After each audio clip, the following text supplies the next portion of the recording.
My guest today is Aliyah Kolak. Aliyah is an internationally recognized professional racing driver. She's an advocate for autism awareness, and she is an ambassador for Raphael Coin. We'll learn all about this today. Welcome to the show, Aliyah. Thank you for having me. It is a pleasure. Let's do what we do at the beginning of the show. It would be super cool if you could please introduce yourself. I know that's kind of a strange thing to say, but yeah, we'd just love to hear a little bit about your personal and professional backstory. I guess there's a few things you could tell us, but what have you been doing and what has kind of led you here as an ambassador for Raphael Coin? Well, I'm Alia. I'm a racing driver. I compete in circuits and rally racing. I'm very racing is my life and it's what I do. Also an advocate for autism awareness because I am myself Asperger patient and I'm also an art lover, so that's what brought me here today. Awesome, amazing, and so you're fascinating because I think you're about 20 years old. Is that right? Yes. And you're already a professional racing driver. You've got quite an interesting background. I can see in your bio. Yeah, how do you describe your kind of, I guess, your multicultural background? I mean, growing up, it was always traveling, and I have four nationalities, so it's for sure a privilege to be able to experience many cultures and grow up and travel a lot. So now I'd say I don't have a pretty conventional way of growing up and going into motorsport. I also started pretty late, so it's great, and I'm very blessed. So when you say you started late, what does that mean? Because I know, like the F1 drivers and people like that, I know that they usually start, about 5 or 6 years old and go-karts and so on, don't they? And I'm sure like it's the same for any professional driver. So how old were you when you started? I started racing at 15 because because first my passion was tennis, so I started playing tennis from 4 years old, and I was planning to go pro until I got an injury at 14 years old. So then I started to play tennis. I started to go into motorsport at 15. So it's a little late, but tennis was my first dream since I was 4 years old. So it took a slight different turn. Of course, and we should understand. Be good if you could explain. Just as I understand it, you kind of have raced around across like different formats, different styles of cars. So maybe just kind of tell us some of the things you've done, and would love to hear from you, kind of what your favorites are, and maybe the differences between them. Well, what I do currently is rally and circuits. So I've done the Dakar rally 3 times. Done it this year as well, and it's the biggest rally race in the world, biggest, toughest. It's hosted in Saudi Arabia, and it's 2 weeks long. So I'd say that is for sure the one of the highlights of my racing career, being able to compete in this race. And then I also do circuit racing. I first started my career in truck racing because my father used to be a truck racing driver and he became champion. So then I started in trucks and then I moved on to NASCAR and then I also did GT4. So last year we won the GT4 championship in endurance races. So so I have pretty diverse racing history from circuits to rally. But no, currently I'd say my favorites and my priority right now is rally, which I've been enjoying very much. Very nice. And you said your dad was a truck driver, and you were racing trucks for a while. That sounds insane. What kind of trucks are we talking? It's a Freightliner. It's race trucks that's specifically like designed for racing on the circuits. It's pretty cool. I would recommend people to see some videos. It looks pretty mental. It's not something you would expect. So compared to like formula cars or touring cars, so it's I think very aggressive, but it was a good start into motorsports for me. Awesome, awesome. Okay, and well, you said Aliyah that you're an art lover as well. So Yeah, and you're of course an ambassador for Raphael Coin, which I suppose is one of the reasons why you're talking to me on what is essentially, a crypto slash blockchain podcast. I think you're the first professional, motor racer that I've talked to, which is pretty cool. But yeah, so where should we start? I guess how did you get involved with the team around Raphael Coin? Well, firstly, I was into this in the to the crypto since 5 6 years when I started getting into it, and I was always into art, and I like to paint, and I so when I heard about the Raphael painting when it was auctioned, it was and heard it was the original thing, I was for sure very very drawn to it, and then I just wanted to combine my passion with crypto and art. So then that's where we started this project, and it's something I'm very passionate about and very very happy to get involved in. And so, listeners, it's a little bit hard to explain, but I guess the idea with Raphael Coin here is so it's a particular piece of art which I think is called Erecto, Study for the Battle of the Milvian Bridge. Right? Maybe you know more about this than I do, Aaliyah. I don't know. Do you know much about the background to this particular piece by the artist Raphael? Yes, I know the history about this specific piece. Maybe not like detail to the pinpoints, but I know some things about it because it's Please, in that case, tell us a little bit about it, because I understand that it's an important piece, right?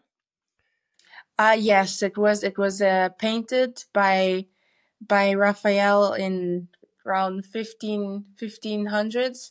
So it's an original piece. So then when they discovered it and found it, it was everyone thought it was not the original. So then it got tested, and they figured out it was the real painting that he drew in that he painted in the 1500s.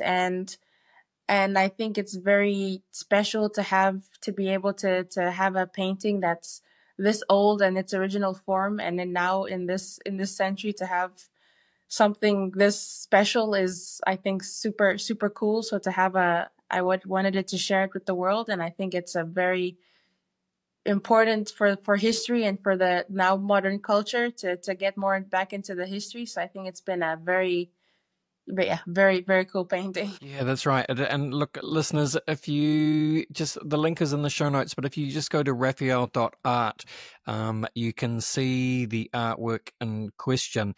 And essentially the idea is, so this is a very extremely rare and presumably extremely valuable Renaissance masterwork. There's not that many of them around, and it's as Aaliyah has explained, it's been authenticated, and it is essentially being made available for fractional ownership via the blockchain, of course. So this is the great thing about tokenization, is it offers anyone around the world the ability really to invest in what are incredible pieces of artwork that would otherwise be unobtainable and certainly not investable for the average person. But now that is possible. It's about making art accessible to just normal people. Like, well, you're not normal, but I'm a normal person, right, Aaliyah?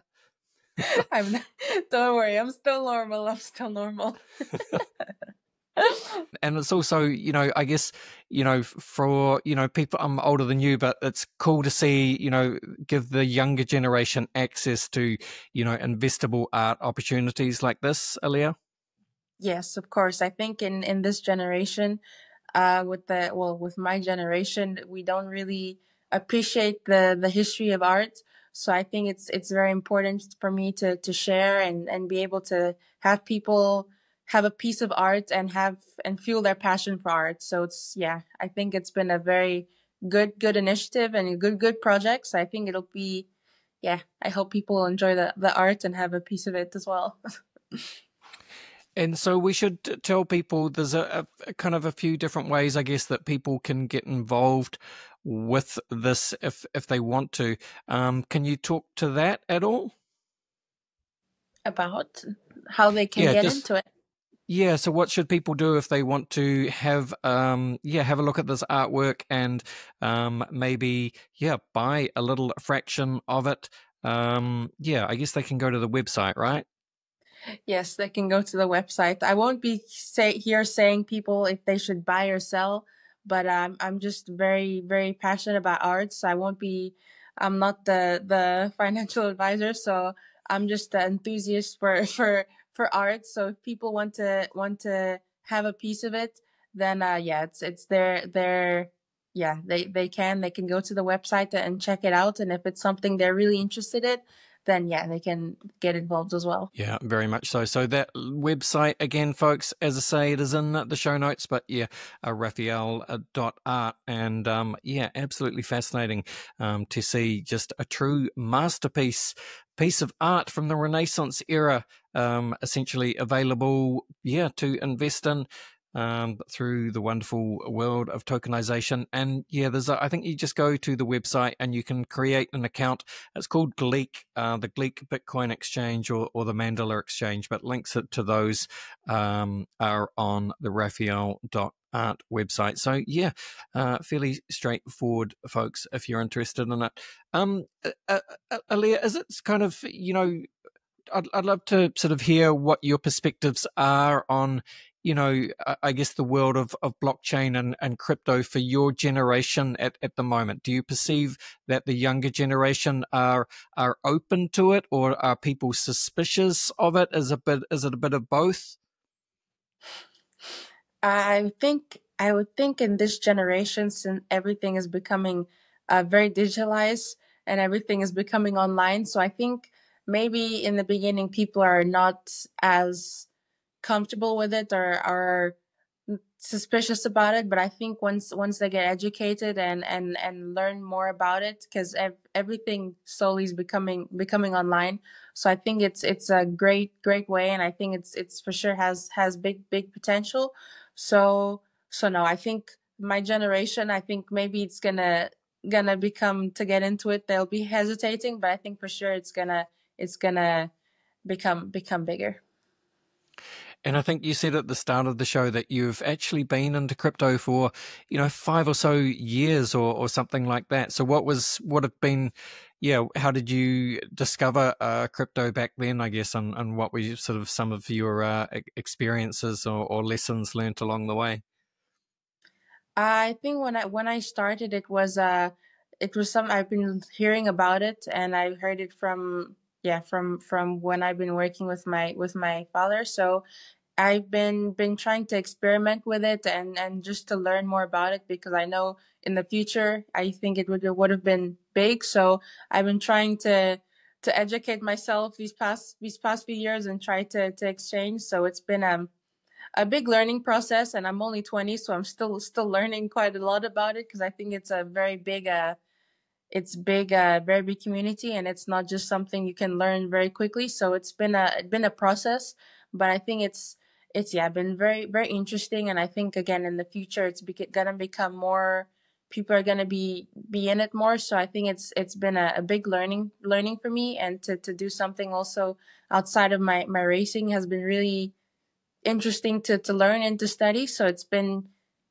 I won't be giving the advice, because I'm still young, and still want to give any older generation some bad advice. So no, it's been a learning process, and it's been very happy to see how it goes. No, don't worry about that. It's one of the first things you learn as crypto is don't take advice from anybody because yeah, There you it's a tricky one. That one, will bite you on the bum for sure. Look, you've got. Does that mean because you're an ambassador for Raphael Coin? Does that mean they're do they sponsor your motor racing career, or are they kind of, do you have branding on the cars, or racing outfits or anything like that? well, of course it is on the car, but it's more of a partnership, and just to fuel the passion for racing. So of course it's involved with my racing, because racing is my life, but it's also something that's outside, and it's somewhat a little bit separate to my career, and it's something that's just something to fuel my other passions a part of racing. So it's connected but also disconnected. So I think it's just, for me, it's just a personal thing to just fuel my passion for art and share it with others. And but of course, yes, it's on the car, and I think it looks very cool. Yeah, and so is it like just the brand name or a piece of the artwork or what? 'Cause a piece of the artwork would look super cool. For now, from the car, it's the brand name, but I think just Yeah. the art, because I got to see the seeing the art in real life. It's just been very, to know it's the original thing, and it's been, after all these years, it's still intact. It's been super cool to see. Yeah, and it's quite an intoxicating mix. I love the idea of, like yeah, kind of motor racing with Renaissance artwork and crypto blockchain. It's it's a good juxtaposition. I mean, speaking of racing, so you've been racing 5 years, and as we talked about, you need to start racing young to kind of make it a career. But what are the I guess there's, you need a certain amount of natural talent, but, racing is such a kind of uniquely individual sport. What are some of the, I guess, characteristics that someone needs to have to, succeed as a motor racing driver? Oh, good question. Well, from when I started, because I started really late, I started to drive like so many different cars to somehow compensate with the lateness when I started. So I think it's important with racing. You need to be first very passionate about it, because you're gonna be doing it all the time. I think with any sport, you're gonna be doing it 24/7. You're gonna be thinking about it all the time. So it's about talent, but it's about also working hard and racing. If you're not well prepared enough, the consequences sometimes can be quite high. It's not a sport where it's just if you have a bad day, then it's gonna be, you can just brush it off, but you can have a serious accident and it can end poorly. So I think to have a good be disciplined with your training, and of course talent is important, but I think just to have the proper training and support. And when I started in racing, I was lucky enough to have my father with me, who's a racing driver. So he taught me the ropes of how to really get into motorsports. So I think I've been very fortunate in that sense. So so yeah, motorsport is for sure talent, but it's also a lot of hard work behind it. Yeah, no doubt, no doubt. All right. Well, I think, we've kind of almost reached the end of the show, but thank you so much for coming and spending some time with us today. So much fun to talk to you, Alia, and great to learn a little bit about, the crazy world of motor racing, from trucks to GT cars to art and tokenization on the blockchain. Just to finish it off, just again, tell people where they can go to learn all about Raphael, the artist, the coin, the art, the tokenization, and look, please, feel free to share the website, and of course, shout out your own social media profiles, please. You can check out all the information on the Raphael Art website. You can check my social medias on Alia Kolak on every single website. And yeah, I hope everyone will check it out and learn more about it and get involved and hopefully fuel their passion for art, like how I did. Awesome. Thank you so much. All the best, and bye for now. Thank you very much.